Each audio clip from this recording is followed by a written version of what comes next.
Ya, bismillahirrahmanirrahim. Alhamdulillahirabbil alamin. Tsumma assalatu wassalamu ala habibina wa habibi ilahil alamin.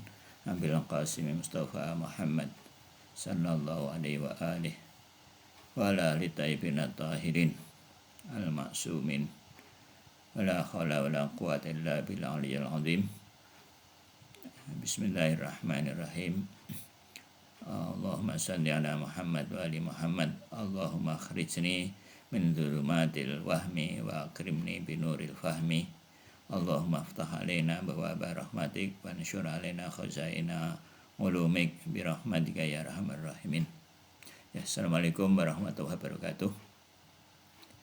Ya, kita melanjutkan pembahasan mengenai adabus shalah, yaitu pada maqalah as-tsaniyah tentang fi muqaddimah as-shalah, ya, fi muqaddimatus shalah, tentang muqaddimah salat, ya. Muqaddimat itu jamak dari muqaddimah, ya. Tentang muqaddimah salat, ya.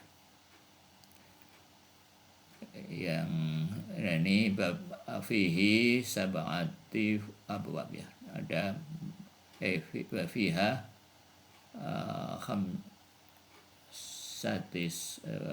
khamsati abwab. Ada 5 bab, dan bab pertama, ya, babul awal fi tentang apa?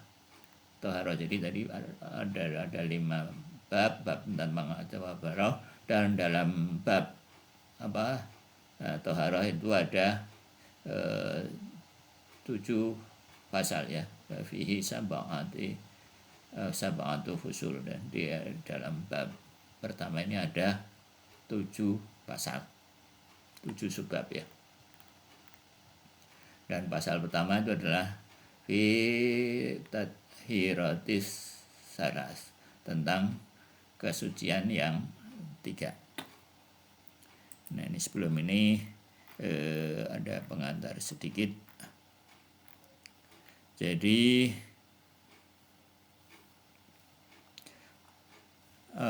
ya, sebelum ini ada pembahasan mengenai hubud dunia, ya. Jadi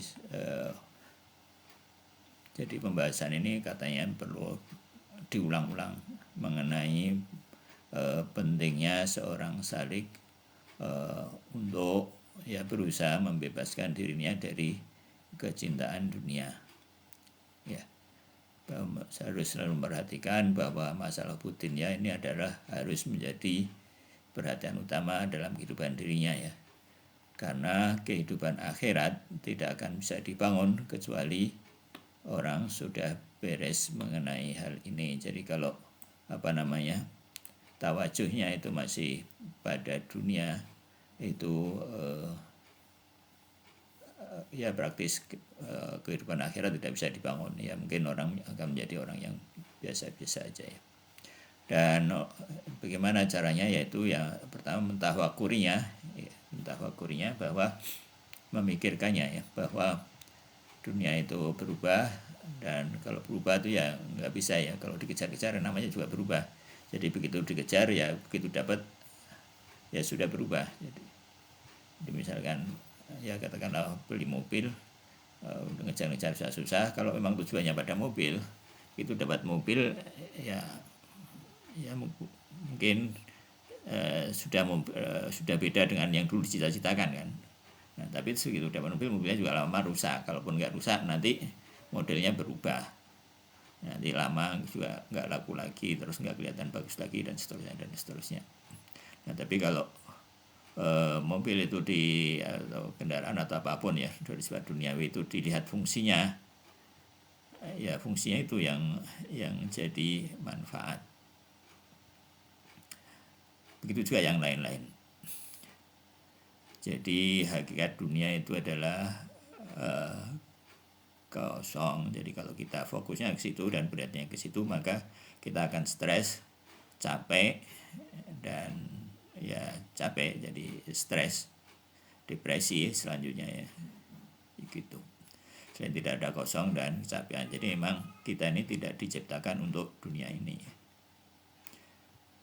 Jadi dan setelah itu, kalau kita begitu tidak beres dengan masalah ini ya, nanti juga banyak masalah-masalah yang muncul yang akibat hal ini ya. Karena ya banyak masalah-masalah yang muncul akibat kita mencari sesuatu yang tidak ada.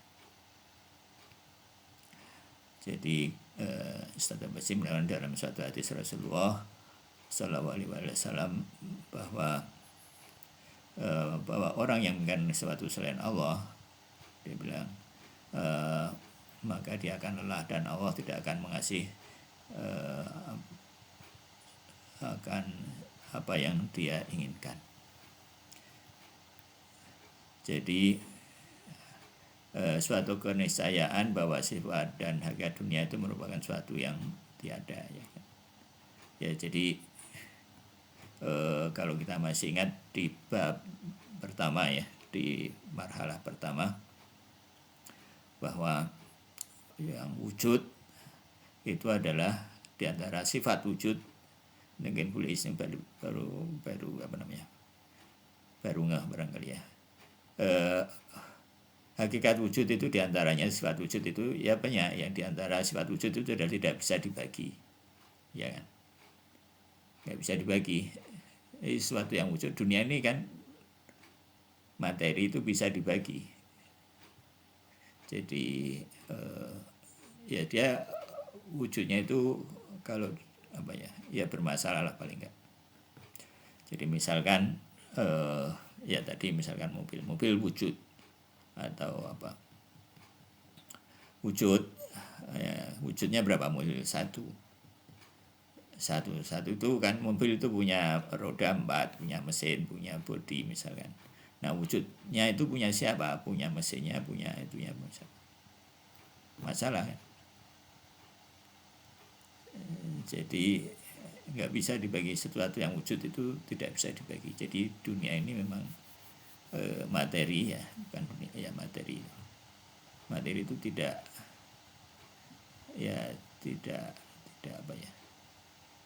ya wujud, tapi wujudnya itu ya seperti kalau ya seperti wujud makhluk itu adalah wujud raubit.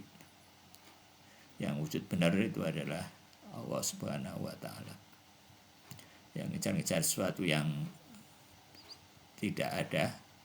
Jadi kalau Ustaz Habib menggambarkan seperti kolong ya, selain Allah itu seperti kolong ranjang terhadap ranjangnya. Kolong itu ada enggak? Ya kalau kita lihat ya ada, tapi ya sebenarnya kekosongan, sesuatu yang tidak ada. Jadi memang kita itu kalau mencari kesempurnaan di dunia itu akan enggak dapat ya, kan kita ngejarnya itu kesempurnaan, sesuatu yang abadi, sesuatu yang perfect, sesuatu yang membahagiaan, kekal, tidak berubah, ideal dan seterusnya, dan sempurna, kan itu yang kita inginkan. Itu hanya ada pada Allah Subhanahu wa Ta'ala. Level pertama. Level kedua ya akhirat, mungkin karena akhirat itu juga kekal. Kalau dunia enggak, dunia udah jelas-jelas enggak kekal. Jadi minimal ya ngejarnya akhirat, kalaupun tidak Allah Subhanahu wa Ta'ala. Jadi itu suatu keniscayaan dari sifat dunia merupakan suatu yang tiada.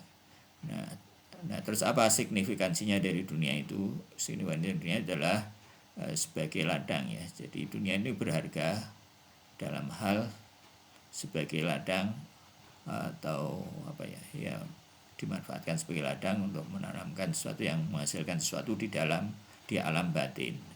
Jadi bagi kita manusia ini dunia ini adalah satu-satunya tempat untuk memperbaiki di alam batin. Dunia ini ya ketika ada dalam satu riwayat kalau nggak salah ada seorang yang mengecam-ngecam dunia ya di hadapan kalau nggak salah Imam Ali alaihi salatu wassalam. Dan terus Imam Ali menjawab bahwa dunia ini ya begitu-begitu. dunia adalah tempat para nabi berdakwah, kira-kira begitulah ya, tempat orang menyempurna. Dan itu jadi baiknya dunia itu adalah kalau dimanfaatkan untuk sesuatu yang akhirat. Jadi sebagaimana dinyatakan dalam Al-Quran ya, bahwa akhirat itu disebut hayawan ya. Kalau salah ayatnya itu innal akhirat al-masalah hiyal hayawan, bahwa akhirat itu adalah kehidupan yang sebenarnya. Jadi kalau Al-Quran bicara itu menyatakan sesuatu yang hakiki. Jadi kalau Al-Quran tidak pernah menyebut ya kehidupan dunia itu kehidupan yang hakiki. Jadi kalau kita mau membangun kehidupan kita yang hakiki, ya gitu membangun akhirat. Jadi kita perlu sering memikirkannya dan mentafakkurnya supaya kehidupan kita menjadi kehidupan yang damai dan selamat, jadi dari segala masalah. Ya. Dan ya kita selanjutnya kita bahas ya, juga kita ingat di antara adab itu yang itu mungkin ya review sedikit, itu tafhim ya. Tafhim itu memahamkan apa yang kita baca itu ke dalam hati, mendektekan. Nah itu mungkin butuh sedikit bahasa Arab dan mungkin juga butuh belajar karena karena di antara bacaan yang penting dalam surat itu adalah bacaan beberapa Al-Quran ya, Al-Fatihah dan beberapa surat pendek. Nah sebaiknya Al-Fatihah dan ayat yang sering kita baca itu kita yang pertama kita pahami secara bahasa, yang kedua ya kalau bisa belajar tafsirnya ya, supaya kita ketika sholat itu di samping menyempurnakan bacaannya juga menghadirkan makna yang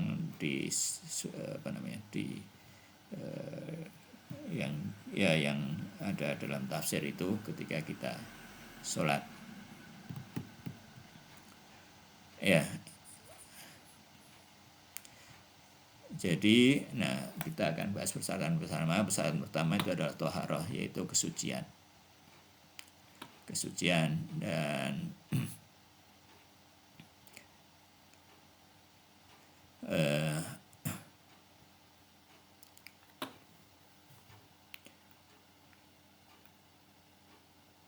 penjelasan secara umum bahwa ya secara umum ya fi tadhari salasa, jadi ada 3 macam kesucian yang insyaallah akan dibahas dalam bab ini.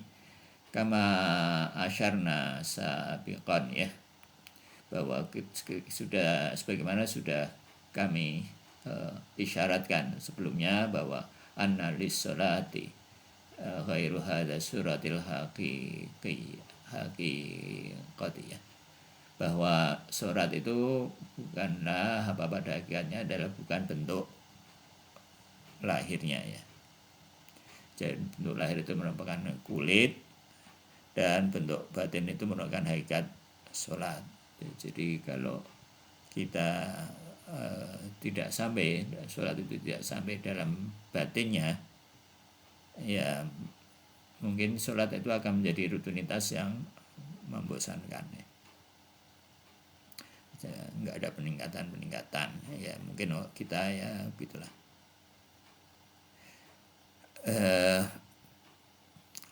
Dan agama ini ya Rasulullah dan Allah Subhanahu wa taala tidak akan mungkin mengajarkan mengajarkan sesuatu yang menyebabkan kita bosan, rutin dan seterusnya ya. Itu tidak mungkin. Rasulullah seperti itu, Allah Subhanahu wa taala tidak mungkin mengajarkan seperti itu. Jadi ini pasti sesuatu yang berharga ya, suatu yang berharga. Nah kalau kita merasakan sholat itu sebagai sesuatu yang rutin. Nah itu tentunya masalah itu pada kita ya, bukan pada Allah Subhanahu wa taala atau pada Rasulullah ya. Wa na'udzubillah.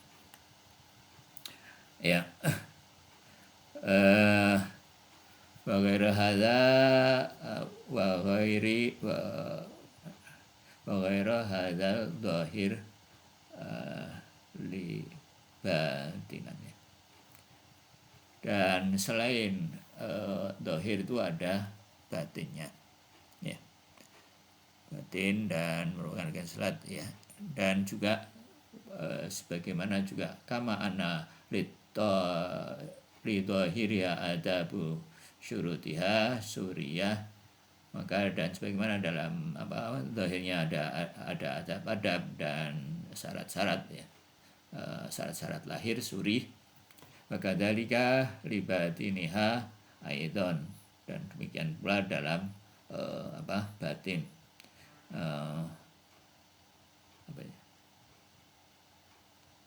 ada bika ya, ada adabnya dan syarat-syaratnya. Wala buddha lisalik, dan seharusnya ya, la buddha itu pasti atau pastilah atau seharusnya atau harus, lisaliki min mura'atiha ya, hendaknya para salik menjaganya. Valid tahiratis suriyah ada pun, dan sebagaimana juga dalam kesucian lahir ya, kesucian suri ada adabnya dan syarat-syarat wasyuruti suriyah, dan syarat-syarat suriyah, syarat-syarat lahir kharijun bayanuha ya, dan dhaifati hadil awraq, dan ini di luar dari pembahasan lembaran-lembaran ini ya. Awraq jamak dari waraq ya, lembaran. Wa fuqaha il Ja'fariyah, dan para fuqaha dari mazhab Ja'fariyah a'lallahu ya, a'lallahu kalimatahum wa rafa'allahu darajatahum qad bayanuha, semoga Allah meninggikan kalimat-kalimat mereka, dan semoga Allah mengangkat derajat-derajat mereka. Mereka telah menjelaskannya dalam kitab-kitab risalah amaliyah ya. Wa amma adabul batiniyah wa tuhuril batini fa nahnu nubayyinuha ala nahwil ijmal, dan tentang adab-adab batiniyah dan kesucian atau haroh batin, maka kami akan menjelaskan ala nahwil ijmal ya, dan secara ijmal, secara garis besar.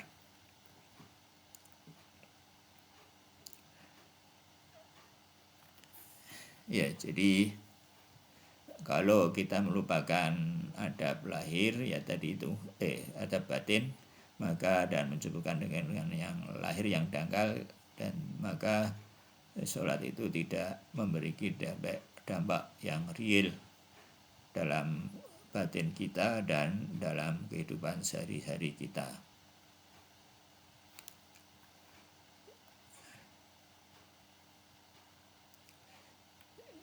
Jadi gerakan-gerakan lahir itu adalah simbol ya, simbol jadi dia mungkin sebagaimana simbol dalam kehidupan sehari-hari, jadi sebetulnya simbol itu bersifat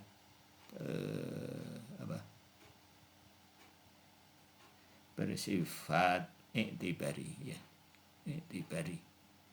Jadi ya, kalau apa bedanya misalkan orang cuci tangan ketika mau makan dengan ketika mau wudu, nah itu bedanya pada batinnya. Kalau secara tangan ya sama aja, dan begitu juga gerakan-gerakan yang lain. Apa bedanya misalkan orang adzan ya ketika lomba adzan dan ketika orang adzan ketika mau sholat, ya bedanya itu pada batinnya. Lomba adzan ya mungkin lebih bagus suaranya dan seterusnya. Ya tapi mungkin tidak akan ngefek ke apa ke batin, tidak akan ngefek. Nah kalau adzan misalkan sebagaimana dilakukan sebagaimana dengan adab adabnya, ya insya Allah ada efeknya di batin dan dalam sholat selanjutnya ya. Jadi batin tentu saja penting ya. Jadi nah itu pentingnya memperhatikan hal yang batin ya.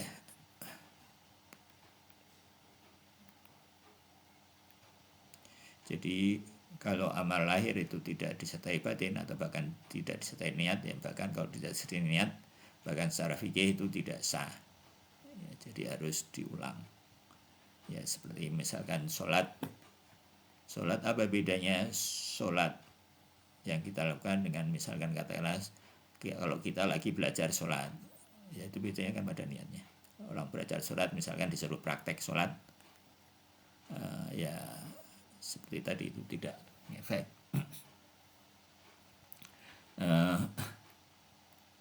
Mana tadi? Fal ya'lam ya.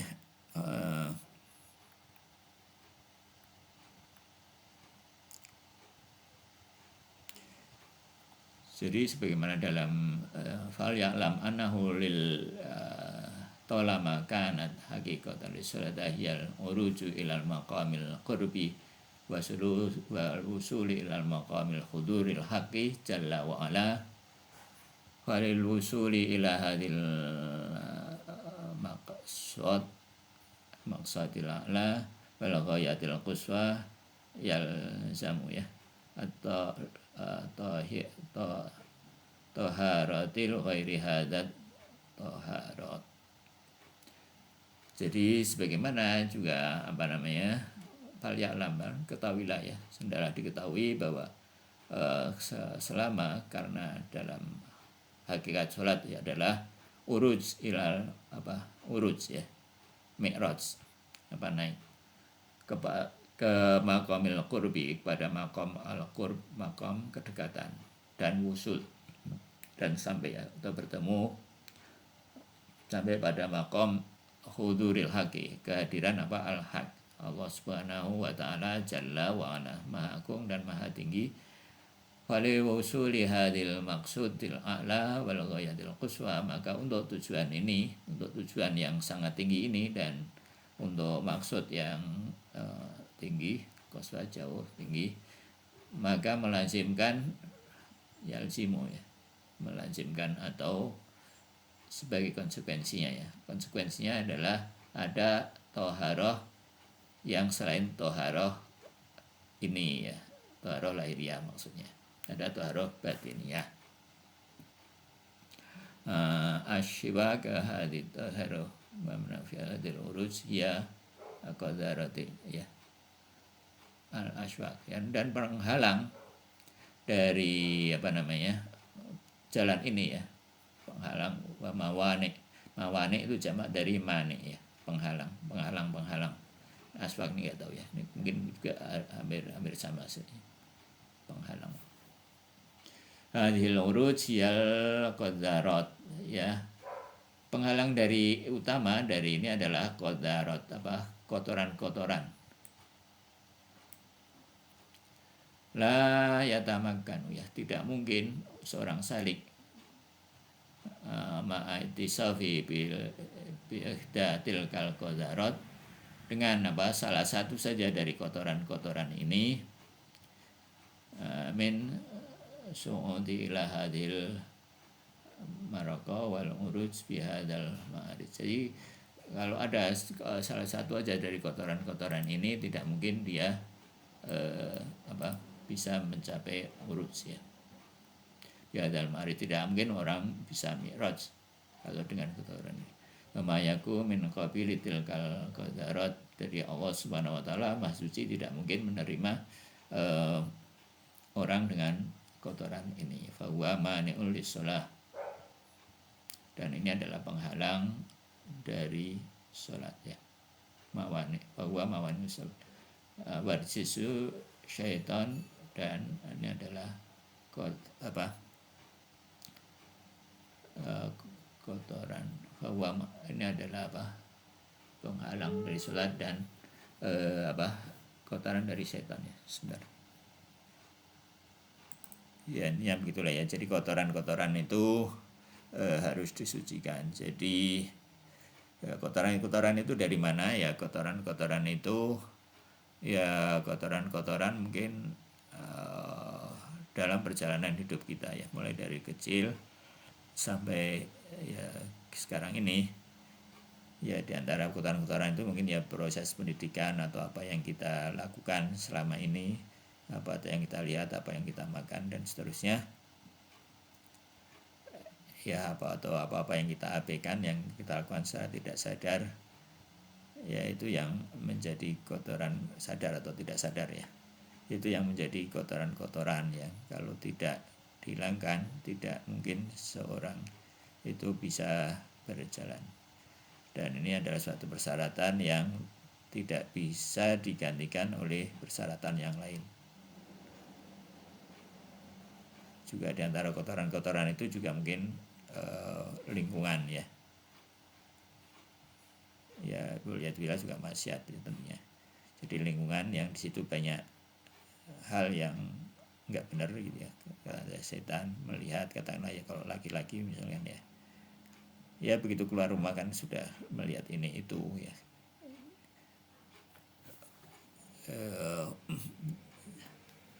Yaitu kotoran melahir dan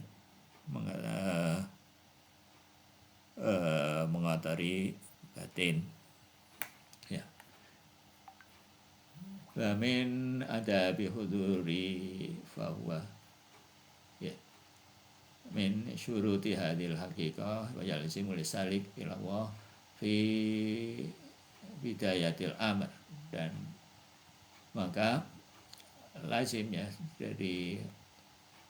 dari adab hudur, kehadiran di dalam syarat-syarat ini adalah fi haqiqah wa yalzimul salik ila Allah fil bidayah, dalam permulaannya ya, dayatul hikmah permulaannya, pembukaan, dan saat mulai adalah raf'il mana mawani. Jadi harus menghilangkan ini, kayak ya tasafu bitaharah wa ya tasiru lahu tuhuri alladhi huwa min alamin nur. Jadi alam tinggi, alam batin, alam hudur itu adalah alam cahaya ya, alam. Jadi kita di lingkungan terang benderang ya. Kalau jadi tidak mungkin di alam benderang kita membawa kegelapan ya. Jadi kotoran itu adalah kegelapan, dan alam urus, alam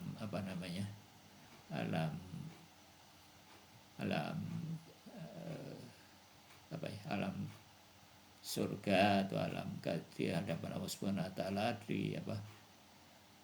di kehadiran Allah Subhanahu wa taala dalam alam cahaya ya. Amadama lisaliki lam ya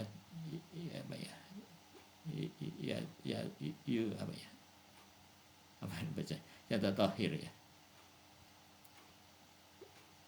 yutahhir min jami'il qadarat hiriyah wa batiniyah. Jadi selama salik itu tidak bersih dari kotoran-kotoran zahir dan batin, wal alaniyah wa siriyah, yang kelihatan dan yang tersembunyi, la yumkin lahu, tidak mungkin baginya hadin min mahdhari ya wal hudur.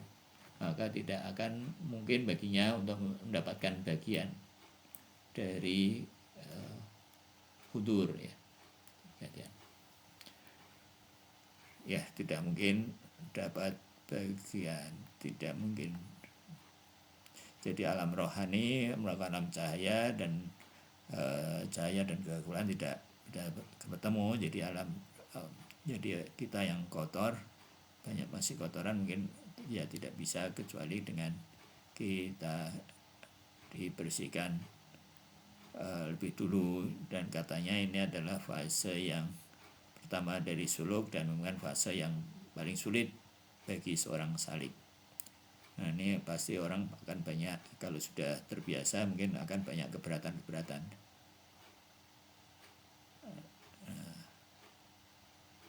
Macam-macam.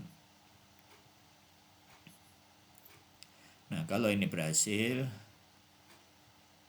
maka insya Allah perjalanan menjadi lancar, mudah ya, dan bisa dinikmati, dan kebahagiaan ya insya Allah bisa dicapai dunia dan akhirat.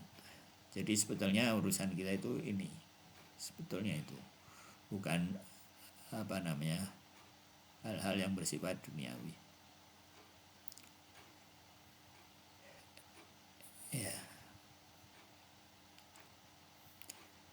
Ya, fal awalu maratibil maratib fi awal martabati min maratibil qadarat. Nah, martabat awal, jadi tadi kan ada 3 kesucian ya. Dan martabat awal, martabat pertama dari martabat ke kotoran itu adalah ya talawusil, ya talawusu ya, al-tawassul alat ya, kotoran alat, kotoran lahiriah wal qawi dhahiriyah, dan potensi-potensi lahir ya, kotoran lahir ya, linnufus bilusil ma'asida, itu kotoran-kotoran maksiat ya, yang disebut kotoran lahir dan maksiat. Dan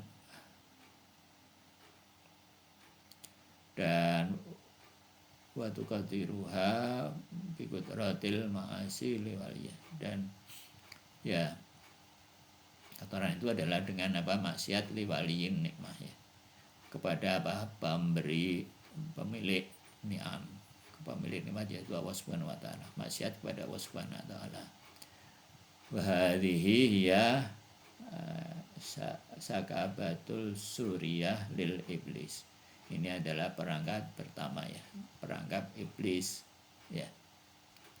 Jadi maksudnya perangkap itu gimana? Jadi mungkin ada orang mengira bahwa yang penting itu adalah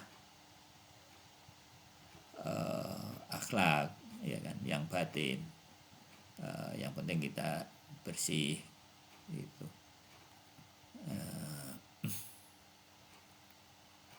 Nah, itu adalah perangkap iblisnya, itu di situ perangkapnya. Jadi nggak apa-apa lah maksiat, misalkan yang penting sholatnya bagus, misalkan maksiat apa ya, misalnya maksiat macam-macam mungkin orang mengira, yang penting gitu. Nah, itu perangkap iblisnya itu di situ ya.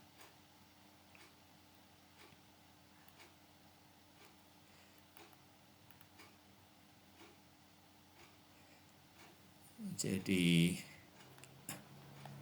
itu Gamada mal insanu mubtala bihadhil syakabah fawa an faidil muhtari wal husuli qurbi ilahi muharramun ya.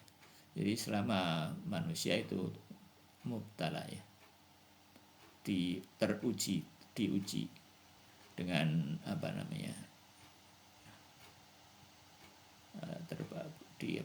menerima bala ya, mubtala itu menerima ujian atau menerima ditimpa bala dengan perangkap ini, fawa anil faidil, maka dia dari faidil dari faid karunia hudur, faid itu karunia ya, hudur wal husulil qurbi dan husul ya, bukan husul. Dan dari husulil qurbi, hasil-hasil al-qurbi ilahi muharramun, maka dia terhalang ya, di terhalang dari kurbatan ilallah. Wala yadunnu ahadun, dan hendaklah orang tidak mengira ya, orang tidak mengira annahu yumkin anna yarqi ayyarqi ilal maqamil haqiqi insaniyah min duni tadhiri, dan hendaklah orang tidak mengira bahwa bisa naik kepada makam hakikil insaniyah ya, tanpa pensucian atau lil malakatil insaniyah. Jadi tidak mungkin orang naik kecuali dengan mensucikan zahir mamlakatil insaniyah, ini alam mulki ya. Mulkinya harus suci. Mulki itu alam lahir kita ya, rezeki dan seterusnya itu. Au annahu yastati wa yadhiru batinan qalbi min duni tadhiri dhahir, atau dia bisa, atau maksudnya masih tidak mungkin ya, atau juga tidak mungkin dia mampu mensucikan batinnya dan hatinya tanpa menyucikan dohirnya. Wahadidoni hurur menas syaitan, dan ini adalah hurur ya, tipuan syaitan. Memin maka itil azimah, dan dari kait itu tipuan ya, tipuan kaiti syaitan, maka itu azimah, dari tipuan-tipuan yang besar. Wadhalika li'annal qadarat wa dhulumatil qalbi tasdadu bil ma'asi, karena kegelapan itu akan bertambah dengan maksiat alladhi huwa ghalibul tabi'iyah al rohaniyah. Dan ini adalah maksiat itu adalah menangnya materi atas rohani. Jadi orang melakukan maksiat itu pasti motivasinya adalah motivasi bersifat materi atau duniawi. Enggak ada maksiat itu bersifat rohani. Wa mata malisaliki min iftahil mamlakati zahiriyah wa huwa muharramun bil kulliyati min futuhatil batiniyah. Jadi tidak mungkin selama seorang salik belum terbuka malakah kerajaan dohirnya, alam dohirnya, maka dia diharamkan bil kulliyati min dari futuhat dari pembukaan ya, pembukaan batiniyah allati hiyal maqsudul a'la, yang merupakan tujuan tertinggi, wala yang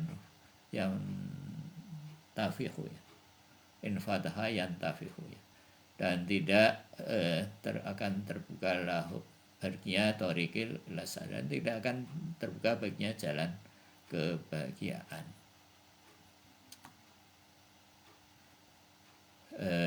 Tadi ya, dan ini sudah disebut tadi bahwa kotoran yang pertama dari kotoran-kotoran maksiat itu adalah labuta at-tathhir bima'it taubah. Jadi untuk menghilangkan ini, maksiat-maksiat ini adalah pastinya adalah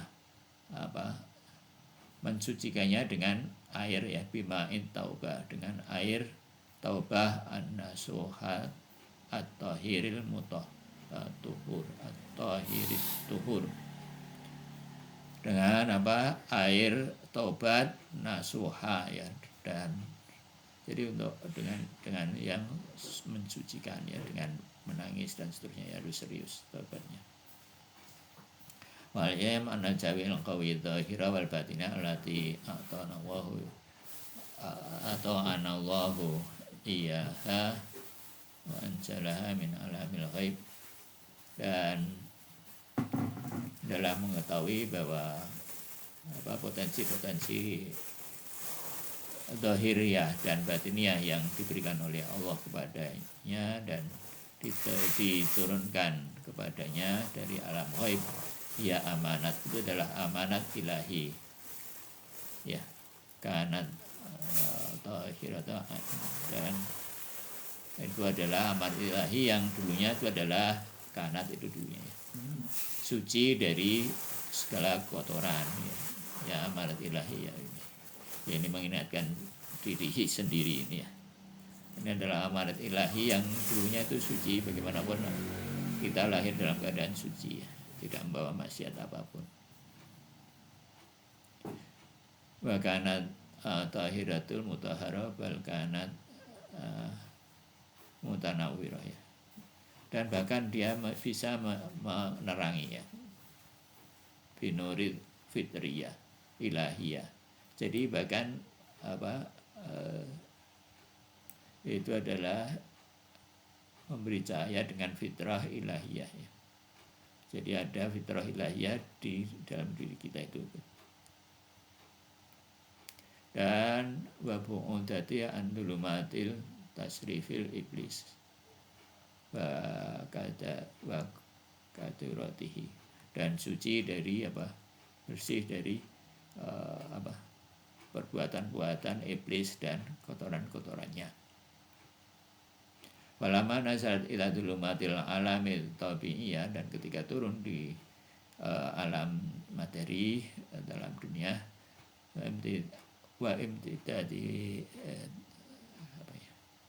dan mulai tersulis dengan tangan-tangan tasarrufis syaitan dan wahmiyah, syaitanil wahmiyah, syaitan wahmiyah, dan hiwayatul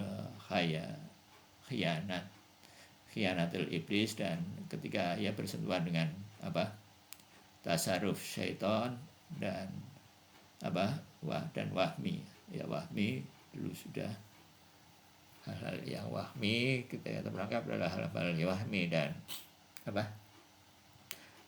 pengkhianatan iblis ilaiha kharajat anituhur, dan setelah ya tersentuh dengan tangan-tangan iblis dan pengkhianatan ya, tasarruf syaitan dan pengkhianatan iblis, maka dia kharajat anituhur, maka dia keluar dari kesucian yang asli dan fitrah awal, dan timbullah fitrah yang kedua ya.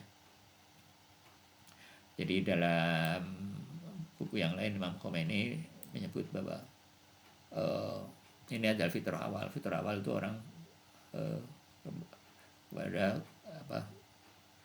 tawajuhnya adalah kepada Allah Subhanahu wa taala. Nah, terus ketika ketika berinteraksi dengan dunia ya, itu dengan alam materi, maka fitrahnya itu berubah, jadi kecenderungannya itu dari Allah Subhanahu wa taala ya, karena melihat ya, karena hidup di alam dunia dan dia harus tumbuh di alam dunia, nah mengira bahwa tujuannya itu adalah duniawi gitu. Nah, timbullah itu fitrah kedua yang menutupi fitrah pertama gitu, fitrah awal. Batalawusil dan wa'il qadara, dan mempolusi ya, mengotori dengan berbagai macam-macam kotoran dan wal arjasi syaitaniyah, dan arjas itu jamak dari rijsun ya, dalam surat Taubah itu bahwa orang kafir adalah rijsun ya, arjasi syaitaniyah, kotoran-kotoran syaitannya. Wasalikullahi ta'ala idan tamassaku, dan jika demikian maka seorang salik adalah tamasak ya.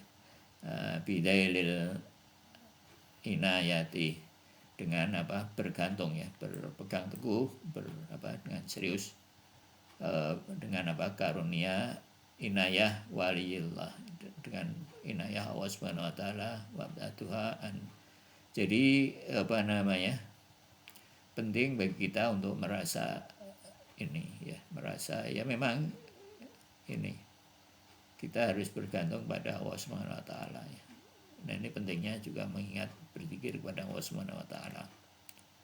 Nah, ini diantaranya ini ya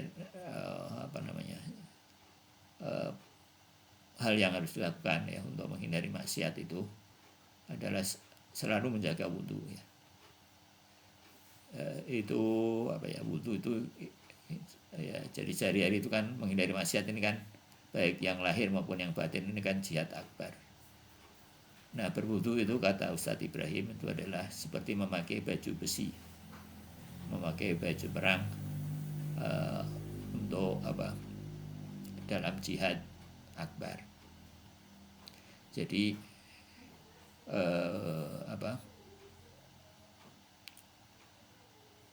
kalau di medan perang itu disebut dari jihad kecil atau bermasyarakat dan sehari-hari itu biasa dibilang ya, apalagi ya kalau perang aja disebut jihad kecil ya kan, apalagi misalnya katakanlah bermasyarakat atau berinteraksi dengan masyarakat dalam kondisi tidak perang, yaitu mungkin jihadnya lebih kecil lagi ketimbang perang ya kan. Nah, jihad akbarnya mana? Jihad akbarnya itu ya ini menghindari maksiat. Ya, menghindari maksiat ini baju perangnya itu adalah wudhu.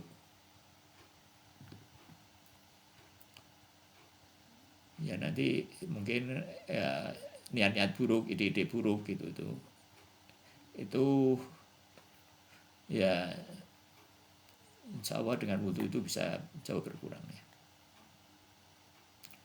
Rasa ya maksiat ya termasuk ujub, riya, terus kibir yang gitu-gitu, atau katakanlah kecenderungan untuk ghibah itu kan suka timbul spontan gitu ya. Nah itu bisa ya dikurangi lah minimal ya, bahkan mungkin bisa dihindari dengan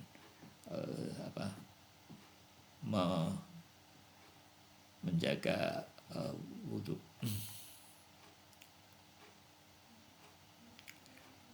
Ya mungkin sampai di sini dulu untuk ini. Lo ada musolah ya? Ada komen? Enggak, kita ke Hidayah ya. Ya. Yang gerakan-gerakan sholat maknanya dibahas pas kapan? Apa? Gerakan-gerakan sholat. Ya ini masih jauh. Jadi ini memang nanti setelah ini ada adzan, ada wudhu, thaharah itu nanti ada dibahas kayaknya sih ya. Wudhu itu membasuh itu seperti apa, air itu apa. Jadi ini memang ya alhamdulillah kita kita mendapat ilmu yang sangat berharga ya. Ya harus sabar ini. Ya kalau mau itu ada di videonya Ustaz Abbasi kalau mau agak cepat itu sudah sampai gerakannya belum dibahas. Belum, masih jauh. Masih jauh, jadi ini masih toharah aja, wudhunya aja belum, ini baru toharah. Kalau mau itu ada di video yang Ustaz Abbasi ya. Ya ini Bapak ini sambil sambil belajar juga, karena kalau nonton video gitu itu juga enggak ini ya. Ini juga sambil mengingatkan diri sendiri dengan dengan membaca sendiri ya, dengar dari Ustaz Abbasi terus dibahas lagi. Jadi ini memang harus direnung-renungkan supaya ngefek ya. Kalau sepintas-sepintas gitu ya cepat selesai, tapi mungkin efeknya kurang. Ya harus diulang-ulang. Ya sama seperti 40 hadis apa yang itu. Jadi pembahasan seperti ini kan ilmu untuk diamalkan ya. Kalau jadi ini perlu apa ya? Perlu perenungan,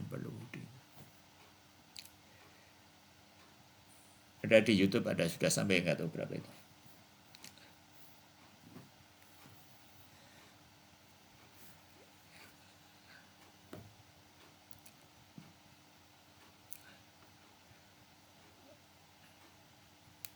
Terakhir itu ya 2 pertemuan yang lalu kan ya sudah sampai Aidan Nikomat ya.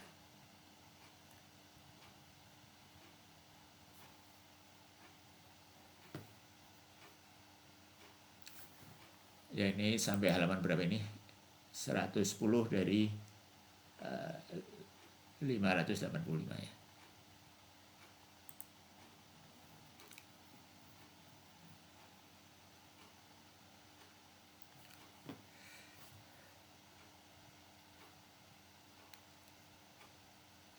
Ya,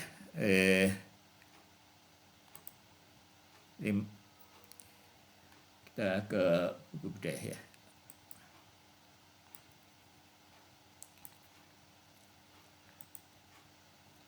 Ya, ini marhalah ke-6 ya. Bab pertama. Jadi mengulang lagi bahwa ada 3 macam jauhar ya kan. Ya. Bukan 3 macam 3 macam mahiyah ya. 3 macam mahiyah. Yang pertama itu adalah mahiyah yang tanpa maudhu ya. Tanpa maudhu itu yang mandiri, dia tidak bertempat atau menempel pada sesuatu, yang mandiri dari wujudnya kalau dia ada di luar ya. Yaitu fa'innaha mahiyah itu jika dia ada di luar, ada di alam luar itu, maka dia tanpa maudhu, mandiri dari wujudnya, sama sekali tidak bermaudhu. Ini adalah contohnya adalah johar-johar akliyah, non materi ya, wujud-wujud non materi. Sekali lagi ini dalilnya adalah dalil istiqra ya. Istiqra itu induktif ya. Jadi diamati apa yang ada di luar, terus ditarik pada hal yang umum. Jadi ketemu ada manusia. Manusia itu apa? Manusia itu dia non materi tapi berinteraksi atau beraktivitas dengan materi. Itu manusia. Tentunya selain itu kan ada yang non materi juga kan. Non materi yang berinteraksi dengan non materi. Nah, itu istiqra. Nah, selain istiqra apa? Selain istiqra ya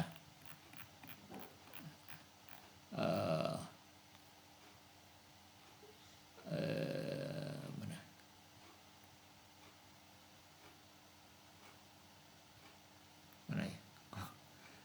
Istiqra induksi. Yang kedua adalah enggak ke save ya. Yang kedua itu deduksi ya. Deduksi atau kias. Kalau deduksi atau kias itu dari umum ke yang umum ya. Ini enggak ke save. Deduksi itu dari umum ke yang khusus. Dari induksi itu membangun dari partikular. Itu induksi. Kalau deduksi itu kias ya. Dalam bahasa mantik ya. Kias itu dari umum ke khusus. Nah, ini ya seperti kita tahu misalkan apa ya? Ya kita tahu misalkan orang Indonesia makan nasi. Makan si Zaid orang Indonesia, maka Zaid makan nasi, ya itu contoh aja ya. Itu kias namanya, atau induksi itu membangun dari yang umum ke yang khusus.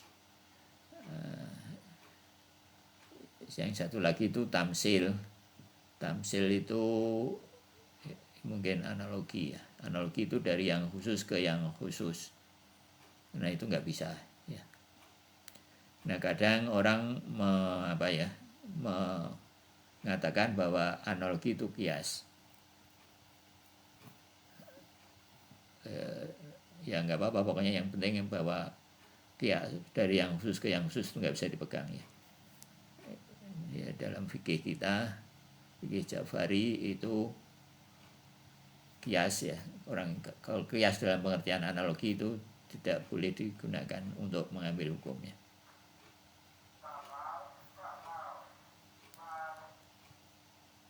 Jadi itu 3 macam induksi. Nah terus jadi ada 3 macam johar. Yang pertama adalah 3 macam mahiyah. Yang pertama adalah mahiyah yang mandiri, yang tidak bermaudhu,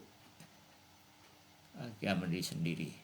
Ya terus kemudian yang kedua itu adalah bermaudhu, tidak mandiri tapi dia butuh lokus, dan lokusnya itu butuh pada dirinya gitu, butuh pada si mahiyah tadi. Contohnya apa? Contohnya itu surah, bentuk ya. Surah itu bahasa Indonesia itu bentuk. Jadi bentuk itu mahiyah kan, bentuknya katakanlah ya, gampang-gampangnya ya, nanti ini tapi bukan itu ya, bukan ini.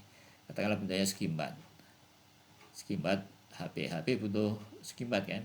Nah, tapi si HP-nya butuh pada bentuk, pada skimbat tadi. Nah itu tipe johar yang kedua. Dan sebaliknya ya,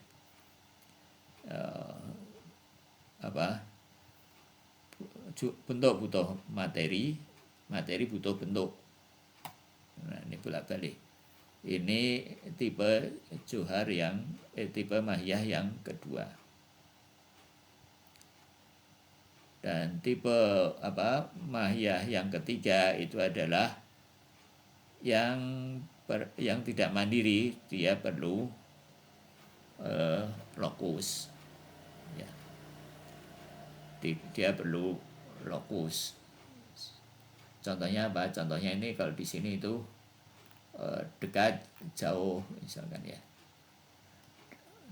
Mahiyah dekat itu mahiyah kan. Mahiyah dekat itu kan butuh 2 benda untuk sesuatu dikatakan dekat. Kita dengan meja dekat. Nah, dekat itu butuh 2 benda. Jadi kalau ada bendanya cuma 1 bahkan itu nggak bisa dikatakan nggak dekat, itu tiba-tiba hilang. Juga jauh itu itu tipe mahiyah, atau katakan di sini juga dicontohkan seperti berdiri itu disebut mahiyah juga ya. Duduk, nah itu tipe ya, itu mahiyah yang menempel pada katakanlah orang yang berdiri, duduk, atau menghadap, membelakangi misalkan ya. Itu tipe mahiyah yang atau kaifiyah. Jadi nah mahiyah yang ketiga, ini tipe mahiyah yang ketiga itu disebut arad ya. Nah mahiyah yang pertama dan kedua itu disebut johar, substansi. Kalau bahasa Inggrisnya substansi, kalau ini arad atau apa ya, aksiden ya, arad atau aksiden. Nah gitu, ada 3 macam mahiyah. Nah yang pertama kedua disebut johar, yang ketiga disebut arad.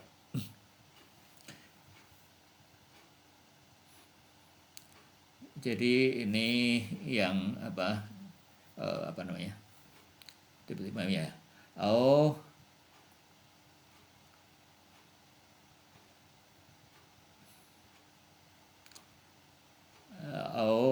wujidat fil maudhu la yastaghni anha, atau dia yang ada pada maudhu, ada pada lokus ya, kadang-kadang disebut tempat ya, dan tidak la yastaghni anha. La yastaghni ini maudhunya ya. Nah ini maudhunya itu tidak mandiri dari si johar, si mahyah tadi. Fi wujudihi kasuri, seperti bentuk, dan unsuriyah ya, seperti bentuk unsuriyah.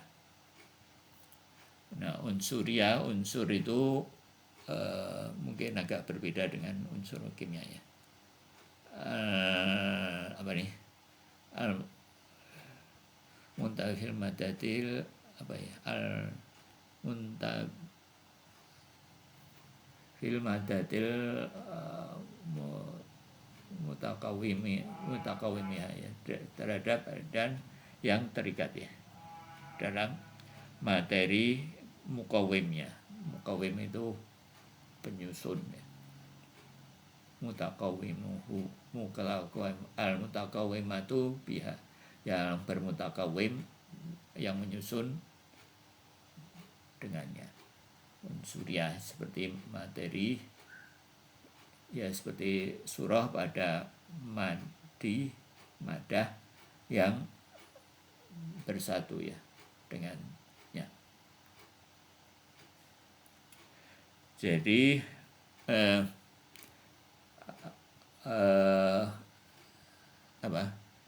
surah menempel pada madah menjadi madi ya. Nah ini surah itu madah itu materi pertama disebutnya ya. Materi pertama, madah nggak kelihatan walaupun materi ya, karena materi masih tanpa bentuk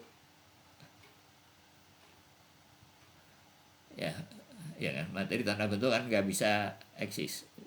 Nah yang madah ini yang bahkan dia materi yang ini cuma bisa dilogikakan ya, tidak bisa dilihat secara empirik ya kan.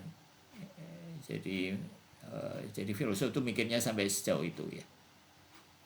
Madah ya, saya nggak tahu apakah materi-materi yang disebut dalam fisika modern yang sub materi itu, apakah gini ya sama, ada kesamaan. Jadi materi-materi yang sub itu juga kayak nggak bisa juga dilihat bentuknya ya, apakah dia gelombang atau yang satu lagi, atau dia bisa gelombang tapi juga materi, punya massa tapi juga punya ya gitu. Itu materi-materi dalam fisika modern, materi penyusun. Nah atau yang lebih yang lebih subtil dari itu. Nah madah itu begitu. Jadi madah ini materi pertama, terus surah menempel pada madah. Jadi dua-duanya, madah dan surah, ini merupakan johar. Jadi johar yang pertama itu adalah akal, itu yang non materi dan beraktivitas dengan non materi juga. Johar yang kedua itu adalah non materi yang beraktivitas dengan materi, itu nafs. Yang ketiga itu, dan keempat adalah surah dan madah. Dan surah dan madah ini menjadi madi, itu materi yang kedua dari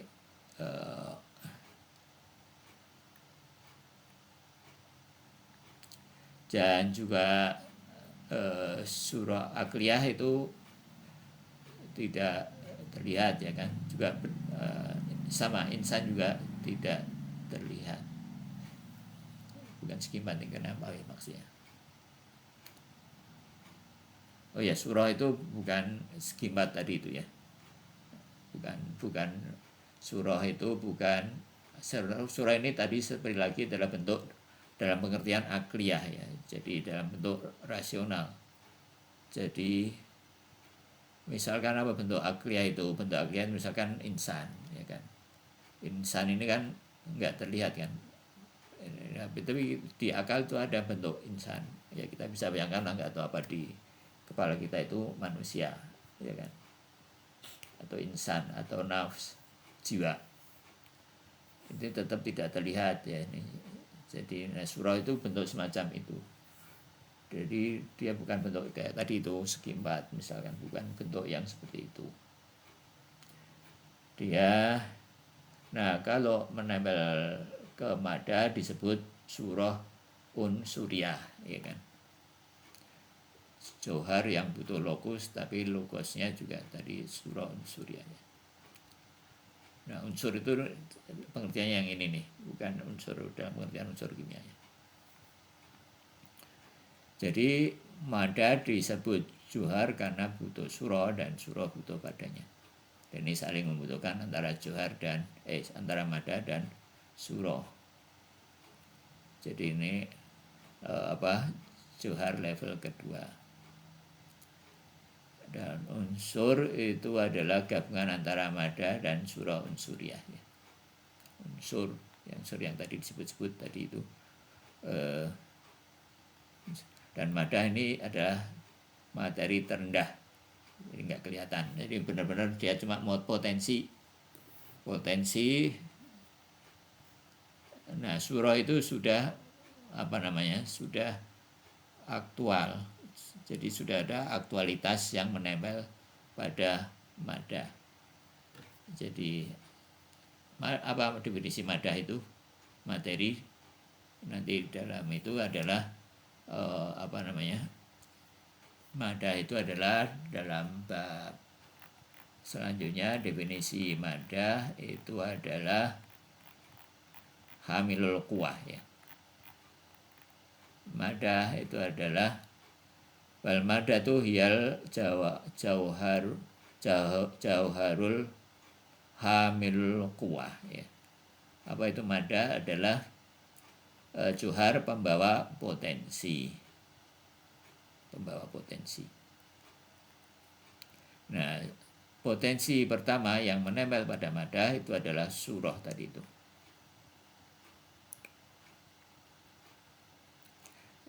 Surah, ya kan. Jadi ya.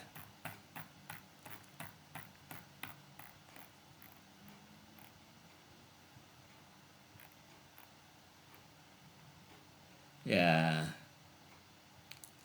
mada atau hayula itu non materi ya. Dan setelah menjadi materi, mada ini menjadi setelah setelah itu mada dan surah itu menempel baru madi namanya ya. Nah, ini istilahnya apa? Jadi kalau bahasa Indonesia itu mada sama madi itu sama-sama terjemahnya materi ya.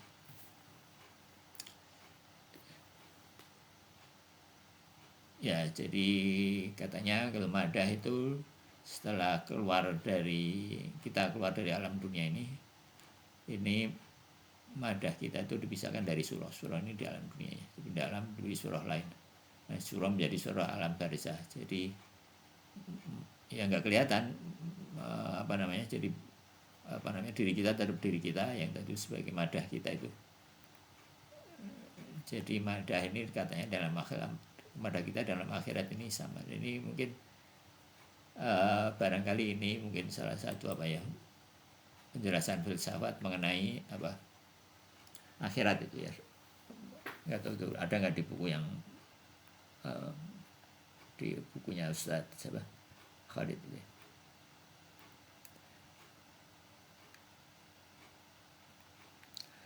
Imma takunu bihaitsu wujidat fil kharij wa wujidat fi mawdu'i mumtani mustaghnan anha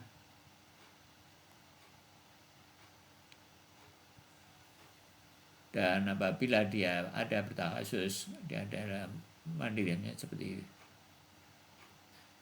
dan maudhu kama hiya al-qurbi. Baima, dan ada yang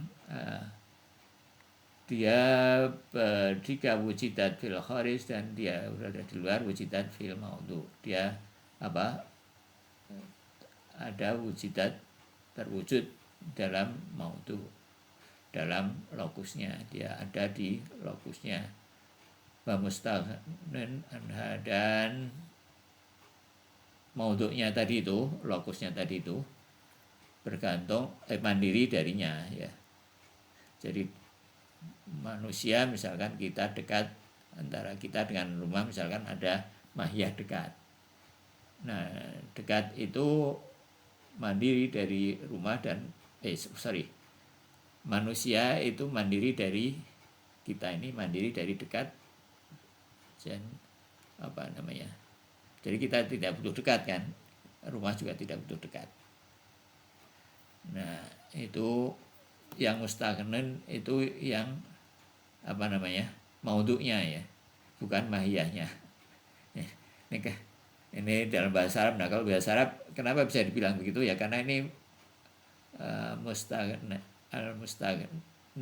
ya, mustaghnin bukan mustaghniyatun ya kan. Kalau mustaghniyatun nanti yang dimaksud adalah si mahiyah. Nah, ini mustaghnin yang dimaksud adalah maudhu ya. Maudhu'nya maudhu'nya mustaghnin dari mahiyah tadi itu gitu. Seperti mahiyah al-qurbi, dekat, wal bu'di bainal jismi ajsam ya. Dan dekat dan jauh di antara ajsam ya, di antara jisim.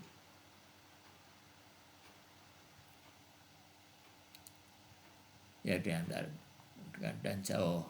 Atau kal qiyam, seperti berdiri, wal qu'ud, dan seperti berdiri, duduk, wal istiqbal atau menghadap, wal istidbar membelakangi, minal insan ya, duduk dan berdiri itu manusianya itu mandiri dari duduk dan berdiri kan ya.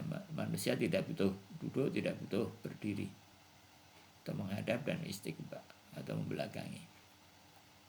Nah, itu mahiyah jenis ketiga yang disebut arad.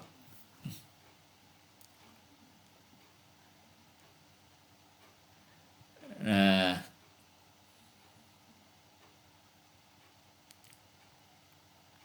wa wujudul qismaini fil jumlah dhaririyun. Nah, ini maksudnya apa? Dan adanya qismaini, pembagian ya, dua bagian tadi atau qismina ya, qismaini atau dua pembagian, atau kalau qismaini fil jumlah dharuriyun. Ini maksudnya dan adanya contoh-contoh dalam jumlah secara umum. Dalam jumlah itu adalah sesuatu yang daruri, sesuatu yang aksiomatis. Maksudnya gini, jadi untuk paham misalkan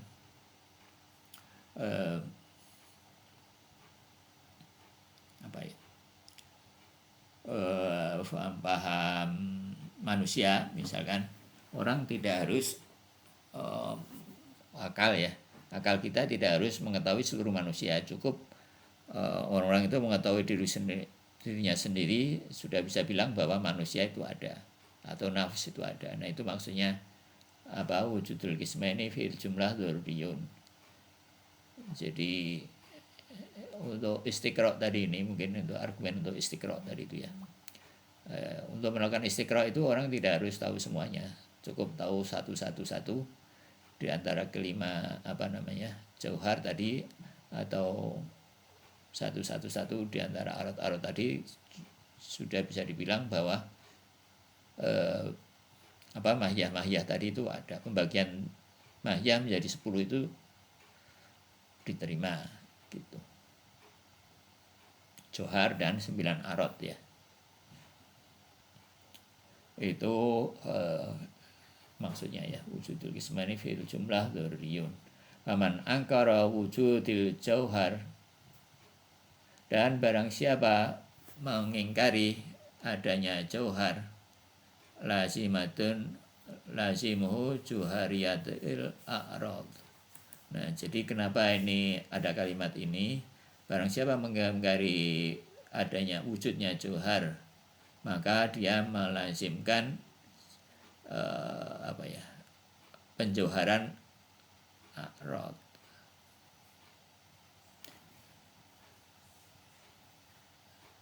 Penjauharan a'rad, melazimkan a'rad menjadi jauhar. Kenapa ada orang bilang gini? Karena ada orang bilang bahwa jauhar itu tidak ada gitu.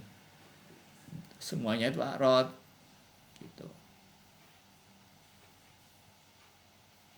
Artinya semuanya itu menempel pada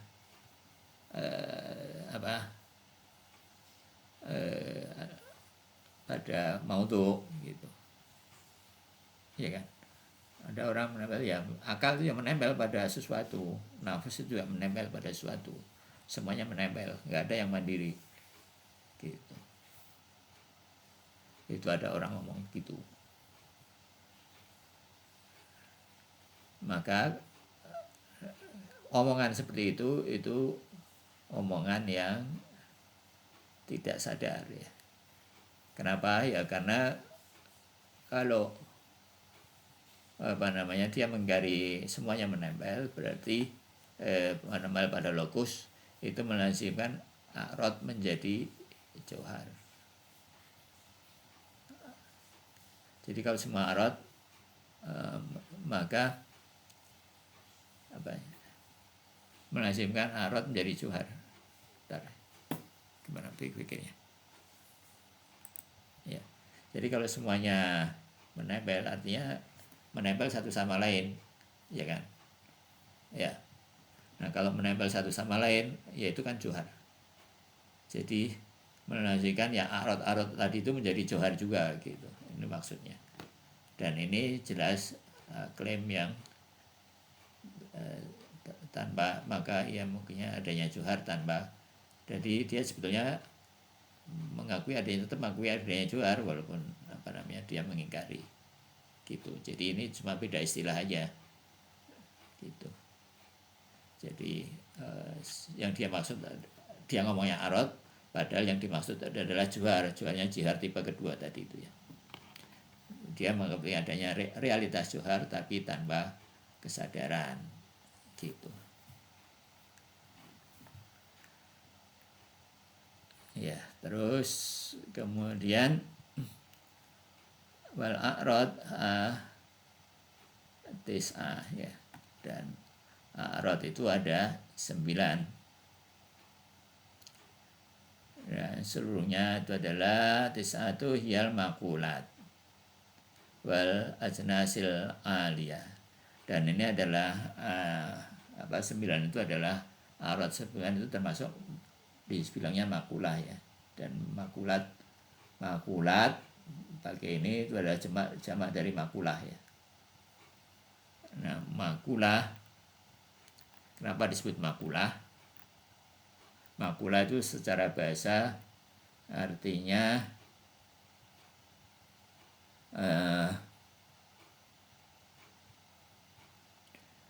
apa yang dikatakan ya. Jadi qala yaqulu makulah, apa yang dikatakan, apa yang dipikirkan. Makulat itu jamak dari makulah, makul jamak, apa yang dikatakan itu dari bentuk lakinya ya, bentuk mudzakarnya, bentuk manasnya ya makulah. Nah, makulah jamak, makulah itu adalah makulat ya kan, jamak dari makulah. Jadi kenapa dibilang makulah ya, karena itu adalah perkataan. Jadi kalau kita mengatakan sesuatu itu pasti itu kalau nggak juar ya arot, apa aja sebut gitu. Itu pasti dia kalau nggak juar ya arot, pasti termasuk dari salah satu dari 10 ini. Nah gitu, maka dari itu yang 10 itu disebut makulatul asar ya.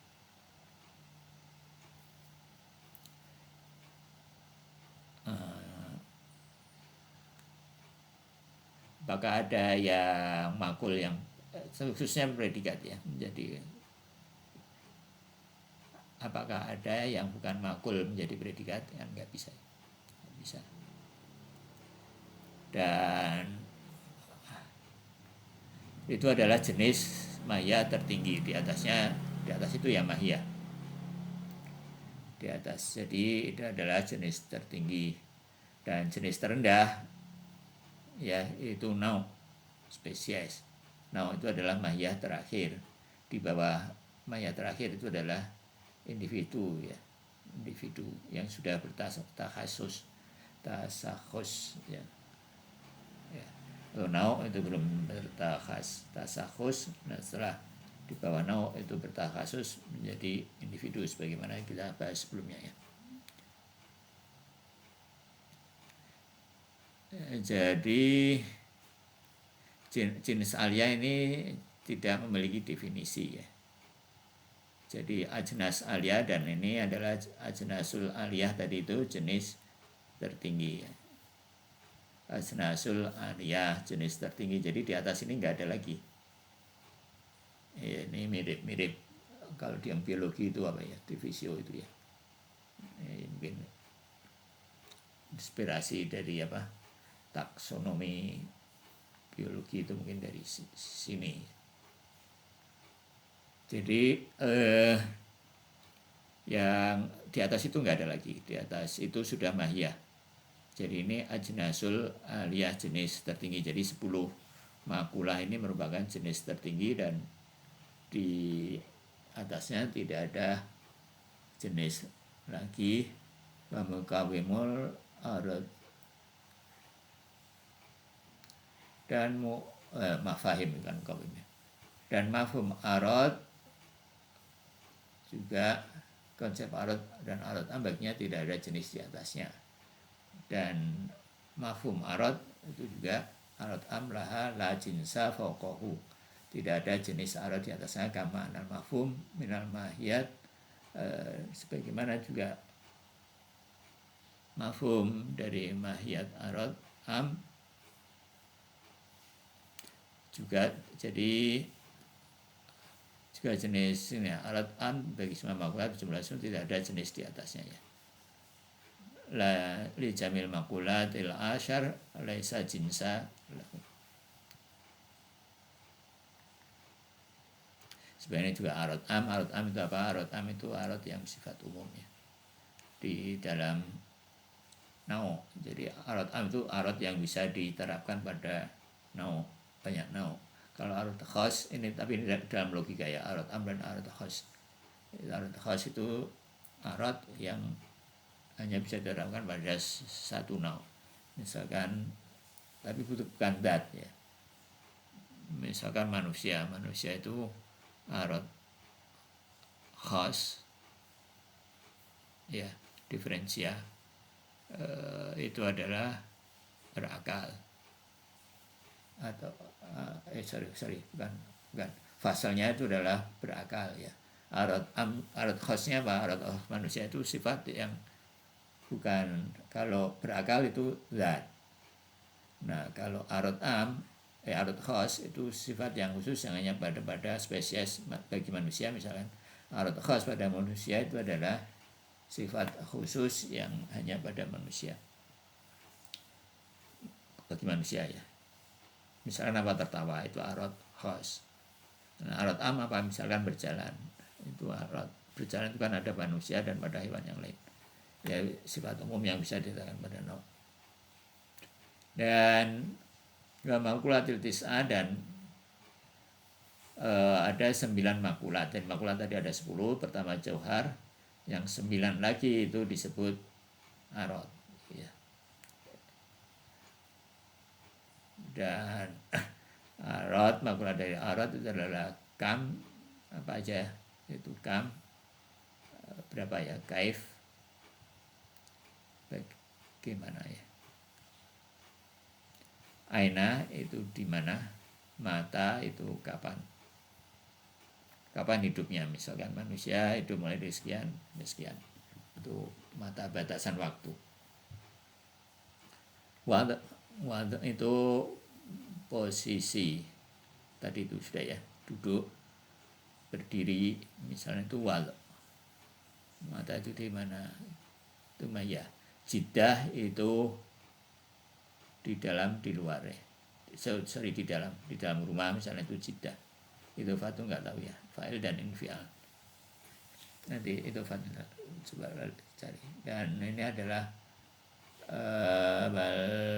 bamusatum fihi al-istiqra ya.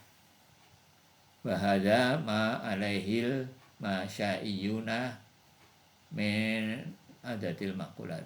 Ini adalah pendapat yang diterima ya, yang digagas atau diterima oleh para masyaiyun, pendapat para masyaiyun, para filosof, para teoretik, dan juga ini diterima oleh penulis sendiri ini ya. Dan standarnya itu adalah istiqra.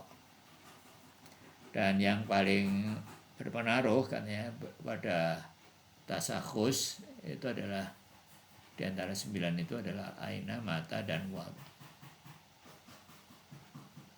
Jadi apa yang berpengaruh pada seorang, misalkan seorang dikatakan si Zaid, nah itu pasti ada tempatnya, kapan dia lahir, dan wal, apakah dia sedang apa, pekerjaannya apa misalnya.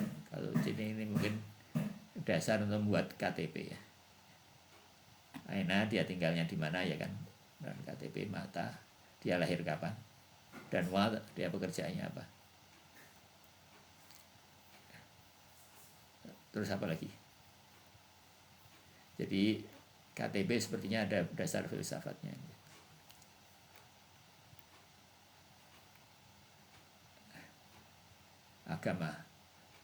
Agamanya apa? Ya, itu apa namanya, bab pertama ya, pasal pertama dari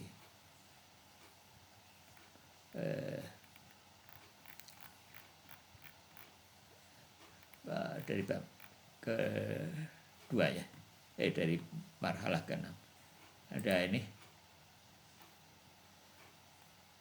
ya. Enggak, kita lanjutkan sedikit ke pasal kedua ya. Qasamu al-jauhar ya, pasal kedua ya. Al-faslus tsani fi aqsamil jawahir, jauhar ya, bukan jawahir. Pasal kedua tentang pembagian jauhar. Qasamul jauhar, qasamu ini membagi ya, mereka membagi, para filosof membagi jauhar taksiman awalian pada pembagian pertama ila khamsatil aqsam, menjadi apa, 5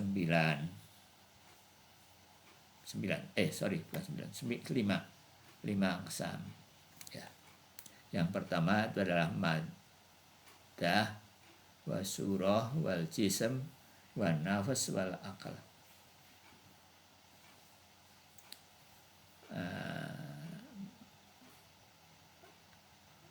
Dan sandaran pembagian ini wa mustanidunnya, istanada, mustanid, mustanidan, mustanadan, mustanadun, mastanadu hadal hadal taqsimi fil haqiqati istiqra. Sandaran pada pembagian ini adalah istiqra ya, maqama alaihi wujudu burhanu minal jawahir. Ya. Wal aql, dan apa yang dimaksud akal? Akal adalah al-jauharu al-mujarradu anil madati dzatan wa fi'lan. Jauhar itu akal itu adalah jauhar yang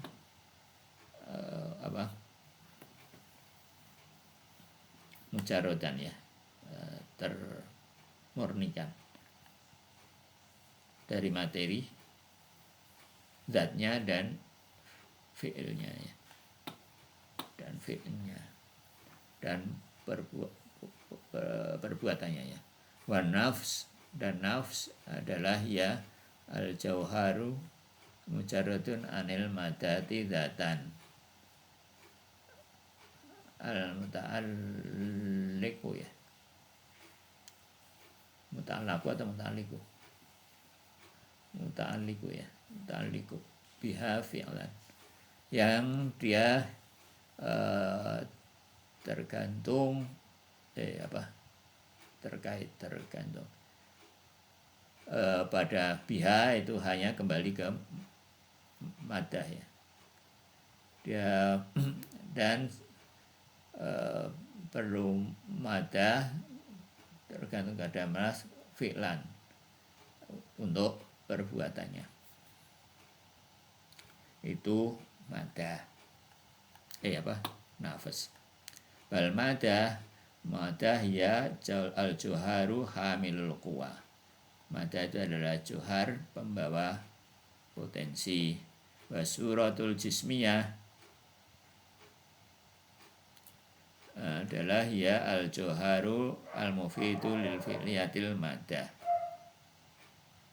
Itu adalah surah, itu adalah jauhar yang memberi faedah, untuk fi'liyahnya, teraktualisasinya madah, ya, min haisul imtidadi salas, sehingga dia mulai terlihat, ya, secara 3 dimensi, imtidadi salas. Wal jismu, dan yang terakhir adalah jism. Wal jauhar min haitsu imtidadi salas, ya, yang tidak jasam itu adalah jauhar yang tadi yang siap, ya, yang menerima. Fi jihadi salas, 3 dimensi. Ini tidak di salasnya apa ya, nanti coba, ya. Jadi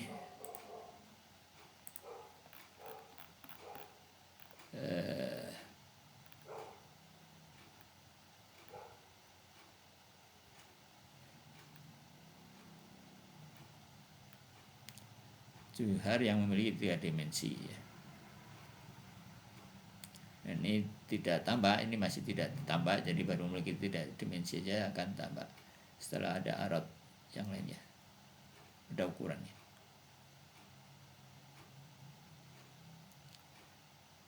Ya, ini pasal kedua, ya. Jadi zatnya materi dan tidak butuh materi. Jadi dia karena tidak butuh materi, ya kan, tidak punya kuah, maka dia juga tidak punya proses. Artinya begitu dicipta langsung sempurna, ya.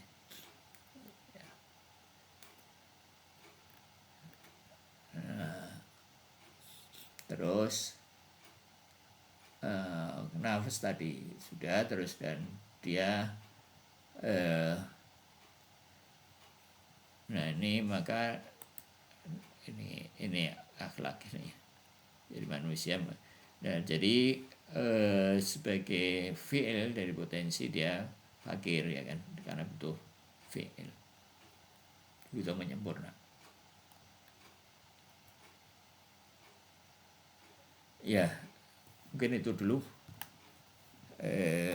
Untuk pasal kedua nanti mungkin dibilas lagi insya Allah minggu depan ya. Ini, masih banyak bolong-bolong. Ada komen? Jadi ini mengajar sambil belajar ya. Ini karena memang agak susah.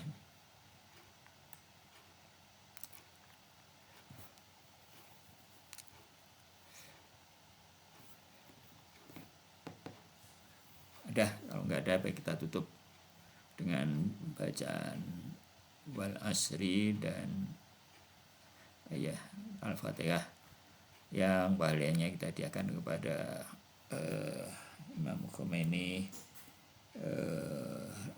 Semoga Allah mensucikan rohnya, dan kepada Alamah Toba-Tobai penulis buku Bidayah, dan juga guru-guru kita semua, orang tua kita semua, dan tentunya kepada Rasulullah SAW dan keluarganya yang suci.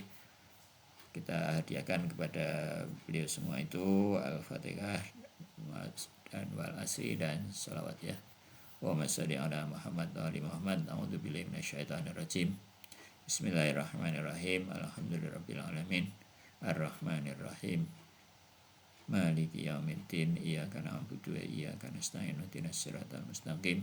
Siratal ladzina an'amta 'alaihim khairil maghdubi 'alaihim waladdallin. Bismillahirrahmanirrahim. Wal 'asr. Innal insana lafi khusr. Innal ladzina amanu wa 'amilus shalihat wa tawassaw bil haqq wa tawassaw bis sabr. Wal afu minkum. Wassalamualaikum warahmatullahi wabarakatuh.